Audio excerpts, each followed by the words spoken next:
Now, we'll look at the worldwide financial structure Calvi set up. Listen carefully. He deliberately made this complicated. From the home bank in Milan, he set up a financial company in Luxembourg called Banco Ambrosiano Holdings. This allowed him to move money outside Italian laws. From Luxembourg, he established a bank in Switzerland, the Bank of Gortaro. He then expanded operations across the Atlantic to the Bahamas, Banco Ambrosiano Overseas Limited, then to Nicaragua, Banco Comercial, to Peru, Banco Andino, and at his death, he had just completed a multi-million-dollar building in Buenos Aires, Argentina. In the midst of all of this, he went to Panama and set up a dozen shell or paper companies with names like Manic Incorporated, Bellatrix, Worldwide Trading. They were at the heart of Calvi's scheme. We'll see how in a minute. They were essentially mailboxes. One of their directors was really the switchboard operator at Calvi's bank in Nassau, the Bahamas. And it is in the Bahamas that we begin to learn how intimately tied Marcinkus was to Calvi. This is the headquarters of Calvi's bank in Nassau. Marcinkus was a director of the bank, very unusual for an archbishop. In addition, Calvi kept a home here at Lyford Key, one of the world's most exclusive resort compounds. Admission is by invitation only. It was very convenient for annual meetings of the bank's board of directors. In Washington, we asked Mrs. Calvi and her son Carlo how well they knew Marcinkus. I knew him in the Bahamas, in Nassau, because he went to us in our house, and he stayed 2 or 3 days. He came singing Arrivederci Roma. He was always very happy and very friendly. He wanted to kiss me, and but after he went to Nassau for work with my husband, and it was a very nice gentleman. At that time, it seemed that the business relationship was particularly satisfactory for both sides, because my father and Bishop Marcinkus appear rather pleased of their activities there in other parts of the world, for what we could tell. Why was Marcinkus made director of the bank in Nassau? 2 reasons. One, Calvi and myself thought that the name of Marcinkus in the board would help us to create good prestige in international community. A second, because Marcinkus won't show himself involved in international banking. So, the connection between Marcinkus at the Vatican and Calvi at the bank was very public. Now that's important to understanding how and where so much money went astray. Calvi arranged huge loans to his Panamanian companies, several $100 million at a time, from his banks in Luxembourg, Milan, Nassau, and Lima. When the loans came due, Calvi stalled repayment with what are called letters of patronage, like a banker's character reference. They said the Panamanian companies were creditworthy, and it worked, because the letters were signed by Paul Marcinkus. Calvi was seen to have a Vatican blessing. Now, for the banks involved, it proved to be a very mixed blessing indeed, for Marcinkus got from Calvi in return a secret written agreement that the Vatican would bear no responsibility for the loans, a position the Vatican maintains today. How much is involved? Altogether, $1.4 billion. Where did all that money go? Well, those who really know just won't talk about it, a general discretion. But some of the money has been traced. Calvi used about 1/3 of the money to buy shares back in Banco Ambrosiano Milan in the names of his now familiar Panamanian companies.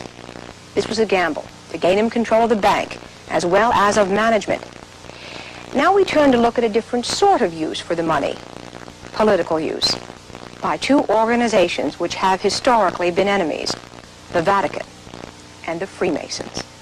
Worshipful Master, I present to you Mr. John Smith, a candidate properly prepared to be made a Mason. A British drama shows the initiation ritual for a Freemason, where a noose is placed around the candidate's neck. Heel to heel as before. Another Freemasons say that despite their bizarre rituals, they exist to help each other. Are you willing to take a solemn obligation, founded on the principles I have stated, to keep inviolate the secrets and mysteries of the order? I am. I am. Freemasonry has thousands of members in every profession, all sworn to strictest secrecy and acknowledging dramatic penalties for breaking that oath. Than that, of having my throat cut across.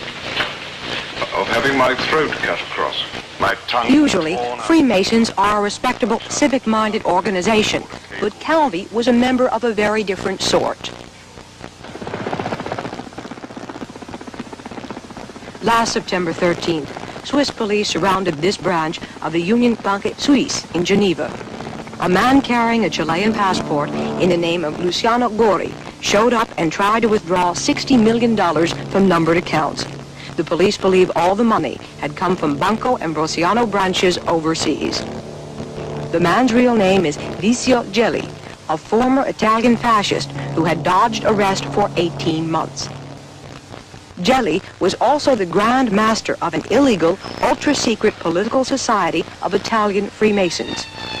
In the 1970s, he inducted almost 1,000 of Italy's most powerful men in clandestine rituals here in Rome's Excelsior Hotel. Gelli created an organization of the radical right, a state within a state, taking in government ministers, generals, heads of corporations, and major banks like Calvi, even the head of the Italian Secret Services. They called themselves Propaganda 2, P2, and when they were uncovered in March of 1981, the scandal brought down the Italian government. It was written that P2 was aiming to a coup d'etat here in Italy. I don't think it's true.